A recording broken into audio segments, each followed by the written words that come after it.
আমি তাকে ইউএস কিন্তু আমাদের দেশে সিঙ্গেল কান্ট্রি হিসাবে US is the biggest destination of our export এবং ইউএস আমাদের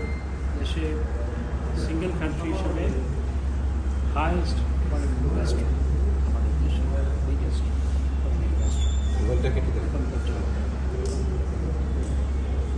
আমি তাকে আরও অনুরোধ জানিয়েছি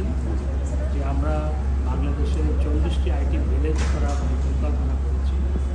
সেখানে যাতে ইউএস ইনভেস্টমেন্ট কিছুই ইনভেস্টমেন্ট ইতিমধ্যেই আছে, আরও যাতে ইউএস ইনভেস্টমেন্ট বাড়ানো হয় এবং আমাদের স্পেশাল ইকোনমিক জোনগুলোতে যাতে করে আরও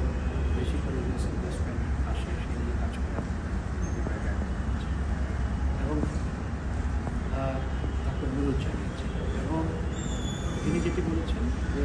আমাদের বিজনেস বাস্কেটকে আরও ওয়াইডেন করার জন্য